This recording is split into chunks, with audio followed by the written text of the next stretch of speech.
Hello అండి అందరికీ. ఈరోజు మన టాపిక్ వచ్చేసి ఏ ఎగ్జిక్యూటివ్ ఆర్డర్స్ మీద అయితే ట్రంప్ సంతకం చేశారో మనం ఇప్పుడు మాట్లాడుకోబోయేది బర్త్ రైట్ సిటిజన్షిప్ అనేది సంతకం చేశారు కదా. బట్ అది ఇమీడియట్గా అయితే అమల్లోకి రాదు. అది చాలా ప్రాసెసే ఉంది. చాలా మంది ఓకే చేయాలి. అలాగే ఇప్పుడు దాని మీద కేసు నడుస్తుంది. అదైతే ఫెడరల్ కోర్టులోకి అయితే తీసుకెళ్లిన తర్వాత వాళ్ళైతే హోల్డ్లో పెట్టేశారు. వాళ్ళైతే ఇప్పుడైతే అమలు చేయొద్దు, ఇమీడియట్గా అసలు దాన్ని అట్లా స్టాప్ చేసేయండి అని చెప్పేసి అన్నారు. బట్ ఆ విషయం ట్రంప్కి నచ్చలేదనమాట. దాన్ని తీసుకెళ్లి సుప్రీంకోర్టుకి తీసుకెళ్తా అని చెప్పేసి అంటున్నారు. సో సుప్రీంకోర్టులో మనకి అది రిజల్ట్ వచ్చిన తర్వాత మనకు అది ఏ విషయం జరుగుతుంది అనేది అయితే అందరికీ తెలుస్తుంది.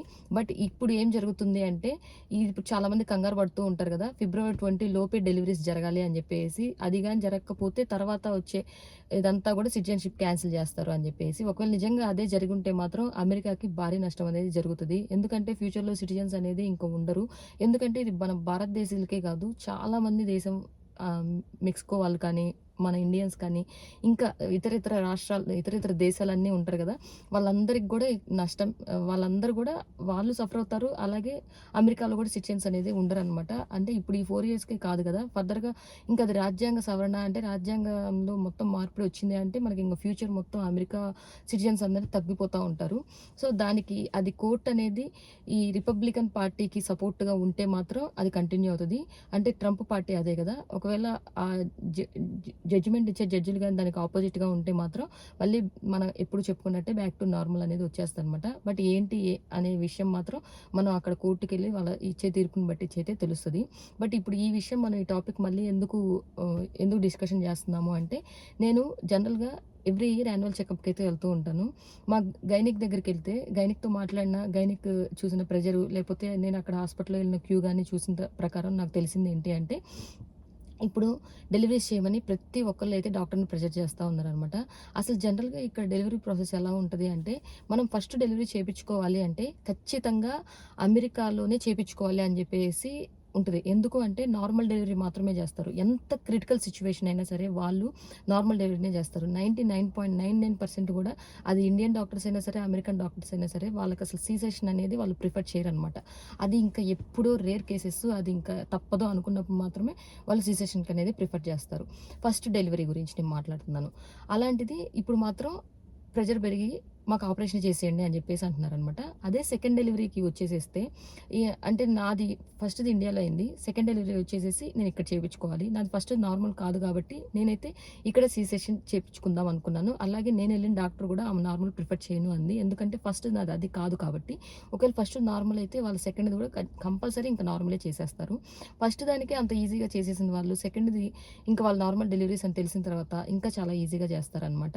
సో ఇక్కడ ఈ ట్రీట్మెంట్ వైజ్గా, డెలివరీస్ వైజ్గా నార్మల్ డెలివరీ చేయడానికి మాత్రం నెంబర్ 1 అని చెప్పొచ్చు. అలాంటిది ఇప్పుడు మొత్తం రివర్స్ అయిపోయిందనమాట. ఈ బర్త్ రేట్ సిటిజన్షిప్ అనేది తీసేస్తారేమో అనే టెన్షన్లో ప్రతి ఒక్కళ్ళు కూడా బేబీ గ్రో అవ్వకుండానే 8th మంత్ 9th మంత్ తగలగానే ఇంకా ఫిబ్రవరి 20 లోపులే మాకు డెలివరీ చేసేయండి అని చెప్పేసి చాలామంది వాళ్ళ మీద ప్రెజర్ పెడుతున్నారు అనమాట. బేబీ గ్రో అవ్వకుండా డాక్టర్స్ అలా డెలివరీ చేయాలి అంటే వాళ్ళకి అసలుకి చాలా బాధేస్తుంది, ప్రాణం ఒప్పట్లేదు. అలాగే ఫిబ్రవరి 20 తర్వాత డెలివరీస్ అనేవి చాలానే ఉన్నాయి వాళ్ళకి. ఈ మార్చిలో కానీ అట్లా డేట్ ఇచ్చిన వాళ్ళు కూడా వాళ్ళు మాకు వద్దు, అది కూడా ఫస్ట్ డెలివరీ వాళ్ళే చాలా వరకు, మాకు అప్పుడు వద్దు, మాకు ఇప్పుడే చేసేయండి అని. సెకండ్ డెలివరీ వాళ్ళైనా సరే వాళ్ళకి అది ఫస్ట్ నార్మల్ అయినా కానీ సెకండ్ మాత్రం సీ సెక్షన్ చేసేయండి అని చెప్పేసి ఇంకా ప్రతి ఒక్కరు సీ సెక్షన్ మీదనే అది అనేది ప్రెషర్ పడుతూ ఉందన్నమాట. ఎప్పుడు నార్మల్ చేసే డాక్టర్స్ అందరూ ఇప్పుడు ఈ 1 మంత్లో సీ సెక్షన్కి అపాయింట్మెంట్స్ ఇచ్చుకోవాలి అని చెప్పేసి వాళ్ళ మీద టెన్షను. బేబీ గ్రో అవ్వకుండా తీసేయాలి అని చెప్పేసి. తర్వాత బేబీ ఎలా ఉంటుంది ఫ్యూచర్లో పెరిగే కొద్దీ, వాళ్ళు గ్రో అయ్యే కొద్దీ చాలా ప్రాబ్లమ్స్ ఫేస్ చేయాల్సి వస్తుంది అనేది కూడా పేరెంట్స్ ఆలోచించట్లేదు అనమాట. అది మన ఇండియన్సే కాదు, చాలామంది ఇంక ఇట్లా ప్రెగ్నెంట్గా ఉన్న ప్రతి ఒక్కళ్ళు కూడా భయం ఏంటి అంటే వాళ్ళు ఇక్కడ సిటిజన్స్ అవ్వరేమో, ఎలా ఉంటుందో రేపు కోర్టు ఇచ్చే తీర్పు అనే భయంతో కూడా ఇట్లాంటి స్టెప్స్ అయితే తీసుకుంటున్నారు. అలాగే అపాయింట్మెంట్స్ కోసం చాలామంది కష్టపడతా ఉన్నారు, డాక్టర్స్ మీద ప్రెషర్ పెడతా ఉన్నారు. డాక్టర్స్ అయితే చాలా ఇబ్బంది పడతా ఉన్నారు అనమాట. అలా రేపు ఫ్యూచర్లో ఎలా ఉంటుందో తెలియదు, ఆ తీర్పు ఎలా ఉంటుందో తెలియదు. రేపు ఒకవేళ నిజంగా డెలివరీ అయిన బేబీ గ్రోత్ లేకుండా వాళ్ళే బాధపడతా ఉంటారనమాట. సో ఇలాంటివి రేపు మనం ఎలా చూడాల్సి వస్తుంది ఏంటి అనేది అయితే మనకు తెలియదు అనమాట. బట్ మంచి జరగాలని అయితే అనుకుందాము.